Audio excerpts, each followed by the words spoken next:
अस्सलाम वालेकुम। आज की इस वीडियो में हम बात करेंगे टेंसेस, जो बच्चों का एक बहुत बड़ा मसला है और इस मसले को हल करने में हर टीचर, हर एकेडमी का सर वो नाकाम रहता है। क्यों नाकाम रहता है? क्योंकि समझाने का तरीका ही ऐसा होता है जो बच्चों को समझ ना आए। हमारे लेक्चर सीरीज का सिलसिला स्टार्ट है। इसमें हम आपको 12 के 12 टेंस करवाएंगे और आपको ऐसा समझाएंगे जैसे आपको इसकी समझ आ जाए। और आपसे कोई भी पूछे कि आपको टेंसेस का मसला है तो आप इसका जवाब देने के काबिल रह जाएंगे कि हमें कोई टेंसेस का मसला नहीं है, ना हमें इसका सब्जेक्ट का मसला है, ना हमें हर बात का पता है कि सब्जेक्ट क्या होता है, फाइल क्या होता है, मफूल क्या होता है, इसमें फार्म का इस्तेमाल कैसे करते हैं। ये सारी चीजें हम आपको इस तरीके से बताएंगे कि आपको जो इसकी समझ है वो आ जाएगी और आपको कोई मसला नहीं रहेगा। चलते हैं हमारा स्क्रीन पर और देखते हैं कि टेंसेस क्या है और टेंसेस को किस तरह हम फिक्रों में इस्तेमाल करते हैं। टेंसेस बेसिकली जमाने को कहते हैं और जमाने तीन होते हैं। जमाना हमारे पास, पहला जमाना जो है हमारे पास है प्रेजेंट। प्रेजेंट किसको कहते हैं? प्रेजेंट हाल को कहते हैं। पास्ट दूसरा है, उसको क्या कहते हैं? माजी कहते हैं। और फ्यूचर जो आने वाला मुस्तकबिल होता है उसको फ्यूचर कहते हैं। हाँ, टेंस को मजीद 4 हिस्सों में तकसीम किया गया है। 4 हिस्से कौन कौन से हैं? पहला हिस्सा इंडेफिनिट, दूसरा हिस्सा कंटिन्यूस और तीसरा हिस्सा परफेक्ट और चौथा हिस्सा परफेक्ट कंटिन्यूस है। जी, अब देखते हैं कि one by one present tense में ये चारे जो हिस्से हैं इनको किस तरह देखा गया है और पास्ट में इन चारों हिस्सों को किस तरह इस्तेमाल किया गया है फ्यूचर में। सारे जो आपको स्क्रीन पर नजर आ रहे हैं, जैसे कि पहला टेंस हमारे पास प्रेजेंट है तो प्रेजेंट के साथ इंडेफिनेट लगा हुआ है। दूसरे सेकंड पे प्रेजेंट कंटिन्यूस है तो कंटिन्यूस लगा हुआ है। फिर हमारे पास परफेक्ट है, परफेक्ट प्रेजेंट के साथ लगा हुआ है। और इस तरह प्रेजेंट परफेक्ट कंटिन्यूस है। देखिए, आपने देख ली कि चारों एग्जाम किस तरह टेंस के साथ डिवाइड की गई हैं। इसी तरह पास्ट के साथ ये चारों एग्जाम का लिंक है, इसी तरह फ्यूचर के साथ इन चारों एग्जाम का लिंक है। लेकिन आज की इस वीडियो में हमारा जो मेन टॉपिक है वो प्रेजेंट इंडेफिनेट टेंस है। प्रेजेंट इंडेफिनेट होता क्या है, इसका इस्तेमाल क्या है? इसका इस्तेमाल जमाना तो ये है, मौजूदा जमाना भी है, लेकिन मौजूदा जमाने में इसका इस्तेमाल, मेन इस्तेमाल क्या है?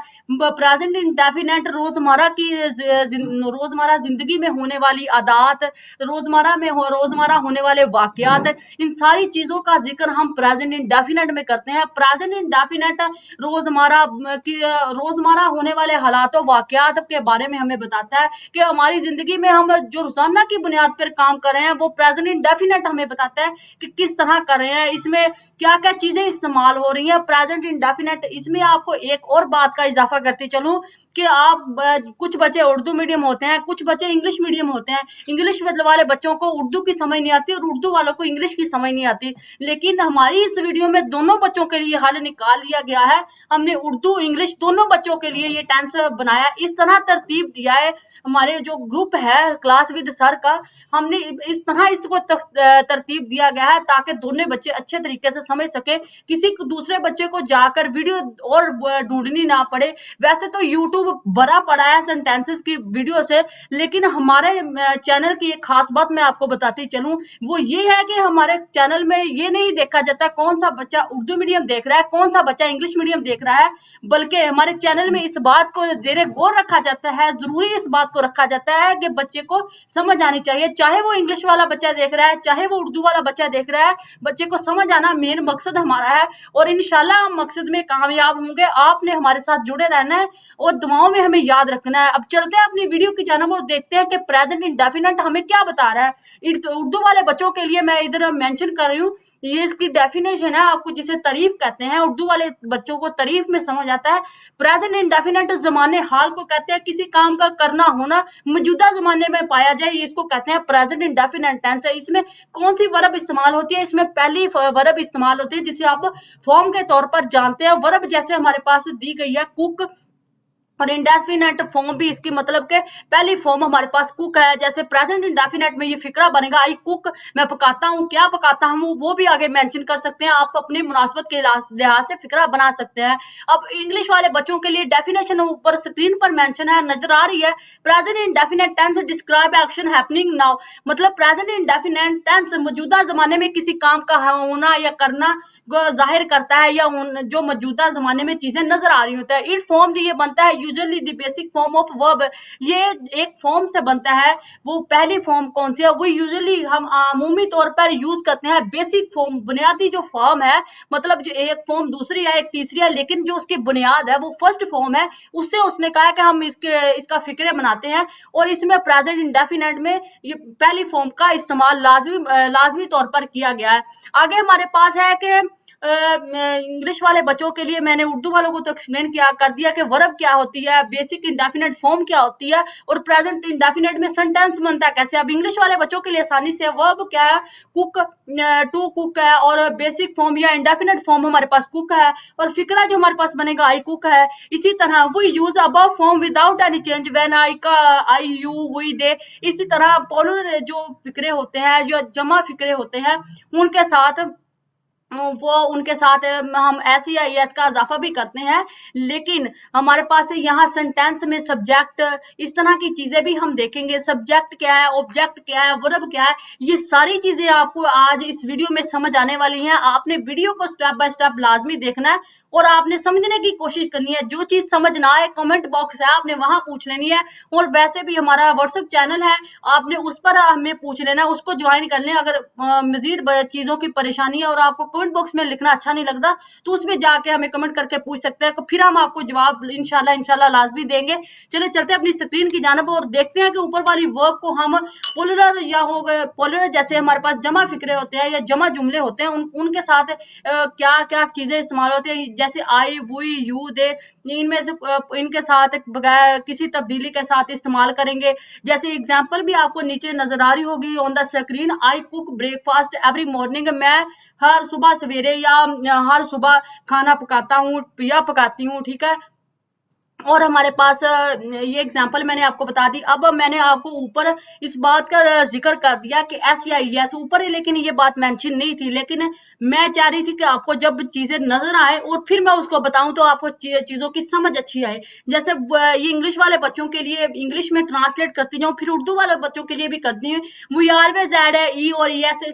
ई जो है उसके साथ एस कैसे लगेगा, जो फिक्रा आ जाता है टू बेसिक फॉर्म, बुनियादी जो फॉर्म है, ये पहली फॉर्म आप इसे कह सकते हैं ऑफ द वर्ब। वर्ब की पहली फॉर्म है, जैसे व्हेन, ही, शी, इट और any singular noun come in sentence as a subject. नीचे उर्दू वाले बच्चों के लिए एक्सप्लेन किया गया है, मगर singular noun he, she, it बतौर सब्जेक्ट आ रहे हैं, तो जो वर्ब है वो फर्स्ट फॉर्म के साथ एस या एस का इजाफा करेगी। जैसे एस या एस का इजाफा हो रहा है, एस की जो एग्जांपल है वो नीचे दी गई है। He cooks breakfast for his wife every morning. वो अपनी बीवी के लिए हर रोज खाना पकाता है, ठीक है। ये एग्जाम्पल मैंने आपको समझा दी। और ई एस वो रोजाना वो क्रिकेट खेलते हैं या इस तरह की चीजें आ जाएंगी। एस या ई एस के असूल ये स्क्रीन पर नजर आ रहे हैं। ये एस या ई एस के असूल क्या होते हैं? ये नहीं होता कि एस या ई एस बिना देखे, बिना कुछ समझे फिक्रे के साथ किसी के साथ दिल की ऐसे लगा दिया, किसी के साथ दिल किया ई एस लगा दिया।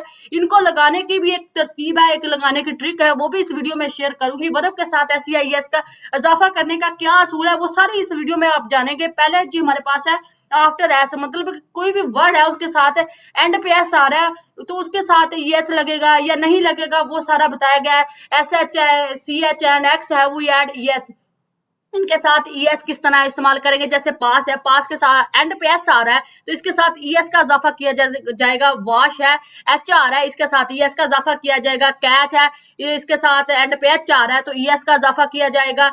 इधर मिक्स है, इसके साथ ईएस का इजाफा किया जाएगा। सम वर्ब्स एंडिंग ऑन ओ, मतलब कि कुछ वर्ब्स या कुछ अल्फाज ऐसे होते हैं जो ओ पर खत्म हो जाते हैं, उनके साथ ईएस का इजाफा किस तरह करेंगे। जैसे गो है, इसके साथ ईएस का इजाफा होगा। डू है, इसके साथ यस का इजाफा होगा। एंड थर्ड हमारे पास लाइन है, when a verb end in a consonant y they y change i s, ठीक है। उसने कहा है कि जो वाई है वो आ जाए तो हमने किस चीज का इजाफा करना है। अगर वाई आ जाए तो आपने आई ई एस का इजाफा करना है। हमारे पास यहाँ पे दिया भी गया है, जैसे कॉपी आ गया, इसके साथ आपने कॉपी का वाई हटा देना है और आई एस का इजाफा कर देना, आई ई एस का इजाफा कर देना। अब हमारे पास आ जाते हैं कि फिक्रे कौन कौन से होते हैं।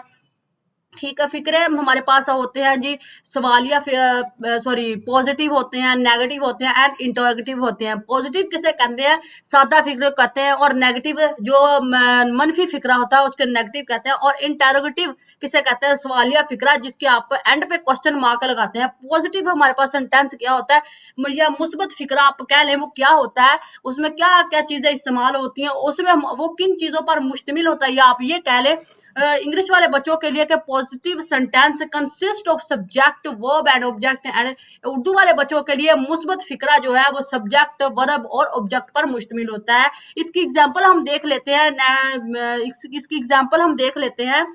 जो इसकी एग्जांपल है कि जैसे ये इधर बताया गया कि सब्जेक्ट क्या है, वर्ब क्या है। जैसे कि आई सब्जेक्ट है और गो इसकी वर्ब है। जैसे वी हमारे पास सब्जेक्ट है, गो जो है इसकी वर्ब है, यू सब्जेक्ट है और गो वर्ब है, ही सब्जेक्ट है एंड वर्ब इसकी गोज है। इसका साथ ईएस का इजाफा कर दिया गया क्योंकि ये सिंगुलर है। सिंगुलर के साथ ईएस का इजाफा और प्लूरल के साथ एस का इजाफा किया जाता है।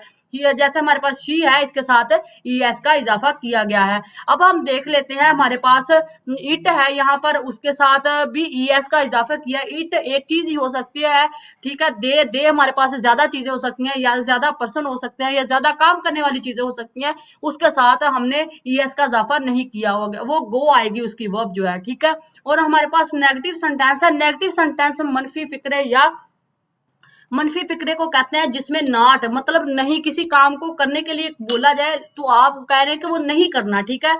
मौजूदा रूटीन हो सकती है, मौजूदा आदत हो सकती हैं, जैसे कि टीवी देखने से वो टीवी नहीं देख रहा, ठीक है। ये भी मौजूदा रूटीन का ही डेली रूटीन का हिस्सा है।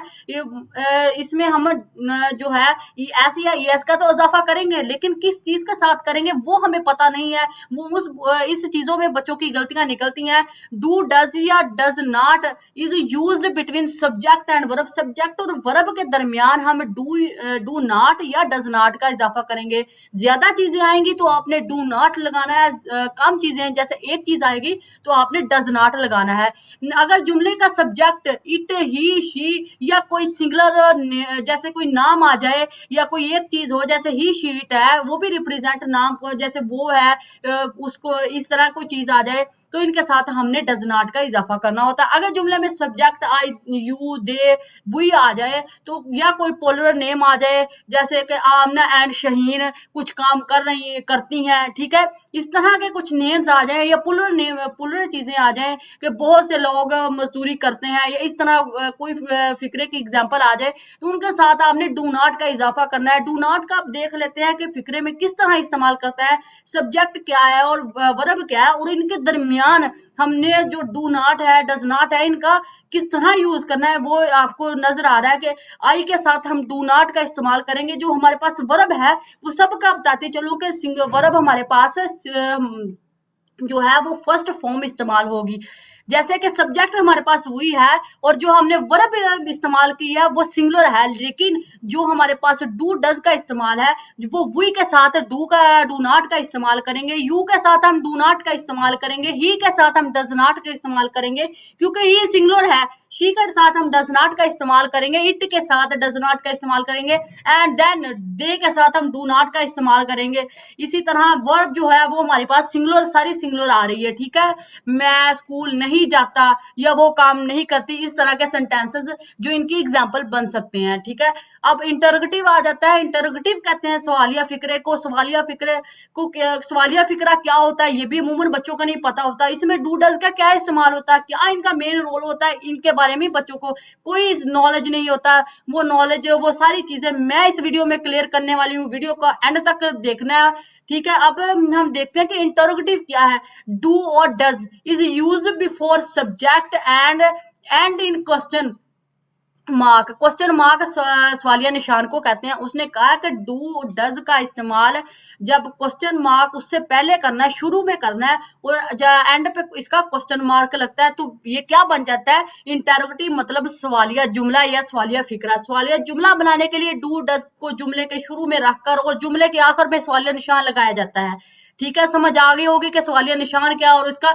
फिक्रे में क्या किरदार है और डू डज का आपने यूज कहाँ पे करना है। अगर जुमले का सब्जेक्ट मतलब सब्जेक्ट ही, शी, इट या कोई और हो, जैसे सिंगुलर हो तो डज का इजाफा करते हैं। अगर जुमले का सब्जेक्ट आई, यू, वी, दे हो तो फिर पोलर चीजों यानी पोलर के साथ हम डू का इजाफा करेंगे। आपको समझ आ रही है कि मैं डू और डज की एक्सप्लेनेशन कर रही हूँ कि डू कहाँ होगा इस्तेमाल और डज कहाँ इस्तेमाल होगा। और हमारे पास नीचे बताया गया है कि सब्जेक्ट, वर्ब और क्वेश्चन मार्क ये क्या चीजें हैं, ये हमारे पास नीचे बताई गई हैं कि डू डज का इस्तेमाल जैसे शुरू पे किया गया है, सब्जेक्ट इसमें आई है, वर्ब हमारे पास गो है और क्वेश्चन मार्क एंड पे दिया गया है। इस तरह हमारे पास डू है, वी के साथ हम डू का इस्तेमाल करेंगे, यू के साथ डू का इस्तेमाल करेंगे, ही के साथ डज का इस्तेमाल करेंगे। और हमारे पास शी है, इसके साथ डज का इस्तेमाल करेंगे। दे है तो इसके साथ डज का इस्तेमाल करेंगे। वर्ब हमारे पास सबके साथ ही सिंगुलर आ रही है, चाहे वो कोई वाहिद चीज हो या कोई जमा चीज हो, तो क्वेश्चन मार्क एंड पे आपने इस तरह लगाना है। इसकी मैं कुछ एग्जांपल आपके साथ शेयर करना लाजमी समझती हूँ ताकि आपको समझने में इजी हो सके। जैसे कि क्या आपको कॉफी पसंद है, वो पूछ रहा है क्या आपको कॉफी पसंद है, तो इसका फिक्रा जो इंग्लिश में बनेगा डू यू लाइक कॉफी, क्या आपको कॉफी पसंद है, तो हमने डू यू लाइक कॉफी पता है वो कौन कितने ज्यादा आप हो सकते हैं, ठीक है। फिर वो कह रहा है कि आप कहाँ जा रहे हैं, वेयर आर यू गोइंग, ठीक है, समझ आ रही है, वेयर आर यू गोइंग। इस तरह के कुछ फिक्रे हैं जिसको आपको समझना लाजमी है। और ये वेयर आर यू गोइंग, ये मैंने आपको प्रेजेंट कंटिन्यूस की एग्जांपल दे दी। तो पहली जो एग्जांपल थी डू यू लाइक कॉफी, ये प्रेजेंट इंडेफिनिट की, देखिए ना मैंने अब दे दी, मेरे देने का मकसद ये था कि ताकि आपको डिफरेंट करने में आसानी हो। फिर आप कमेंट में ये पूछ रहे होंगे मिस आपने जो एग्जांपल दी है वो तो आपने प्रेजेंट कंटिन्यूस की दे दी, तो मैंने ये एग्जांपल आपको डिफरेंट समझाने के लिए कि आर जहां आ जाए वो प्रेजेंट कंटिन्यूस का फिक्रा बन जाता है। बहरहाल ये था हमारा प्रेजेंट इंडेफिनिट टेंस। ये लेक्चर सीरीज का सिलसिला इसी तरह जारी और सारी रहेगा। आपको रोजाना की बुनियाद पर वीडियो हमारी मिलती रहेंगी। ये 12 जो सेंटेंसेस है, जो सॉरी 12 टेंसेस है, आपको मैंने ये स्टेप बाय समझाने हैं और इसी तरीके से समझाने हैं। ये आपका जो के लिए अजाब बनते जा रहे हैं टेंसेस, ये अजाब का मसला हमने खत्म कर देना है, जड़ से मुका देना है। और ताकि जब आप लोग या 9th वाले बच्चे हैं तो उनके लिए अच्छी बात है, या कोई हमें 8 वाला बच्चा देख रहा है या 7 वाला बच्चा देख रहा है, तो वो पहले ही इन चीजों से निजात पा चुका हो कि जाके उसे फिर 9th 10th में टेंसेस का मसला ना रहे। बाकी मसले तो होते हैं, फिजिक्स केमिस्ट्री तो आम मसले हैं, लेकिन टेंसेस का ऐसा बुनियादी मसला है जो बच्चों को बहुत परेशान करता है। बच्चों की इंग्लिश में गलतियां आती हैं, बच्चों के स्पेलिंग्स मिस्टेक्स होती हैं, फिक्रा तो उर्दू में तो बना लेते हैं लेकिन इंग्लिश में फिक्रा बनाना बच्चों को अजाब दिखता है। वो इस वजह से दिखता है कि आपको या तो कोई समझाने वाला मिला नहीं, या मिला होगा तो उसने आपको अच्छे से एक्सप्लेन नहीं किया होगा। हमारी वीडियो आपने देखनी है और रोजाना की बुनियाद पर देखनी, सारे आपने 12 टेंसेस आपने लाजमी तौर पर देखने हैं और मुझे कमेंट बॉक्स में लाजमी बताना है कि आपको ये वीडियो कैसी लगी और नेक्स्ट मेरी वीडियो का जो टॉपिक है वो किस तरह होना चाहिए। ये टेंसेस तो मैं आपको सारे करवाऊंगी, प्रेपोजिशन होना चाहिए, ग्रामर होना चाहिए, या किसी कोई भी और वीडियो जो आप चाहते हैं कि मैं आपके लिए बनाऊं, आपने मुझे कमेंट बॉक्स में लाजमी बताना है। आपने हमारे चैनल क्लास विद सर को लाजमी सब्सक्राइब करना है, शेयर करना है दोस्तों के साथ, और आपने बताना है कि हमें इस चैनल से फायदा हुआ। आपने अपना फायदा नहीं देखना, आपने दूसरे बच्चों को भी बताना कि इस चैनल से हमें फायदा हुआ। आप जाएं इस चैनल की वीडियो निकालें क्लास विद सर की और देखें, वहां टीचर्स जो है, हमारा जो ग्रुप है क्लास विद सर का, ठीक है, यहाँ बच्चों के लिए आसानी पैदा की जाती है, ना कि बच्चों को डराया जाता है कि टेंसेस बड़ा मसला है, आपने निजात नहीं पा सकते। ठीक है, टेंसेस इंग्लिश की बुनियाद होते हैं, जब टेंसेस आएंगे तो इंग्लिश समझने में भी आसानी होगी और इंग्लिश आपको पढ़ने में भी आसान लगेगी। आपने हमारे चैनल को लाइक और सब्सक्राइब करना है और अपनी दुआओं में याद रखना है ताकि आपके लिए और मजीद अच्छी अच्छी वीडियो लाते रहे। अल्लाह हाफिज।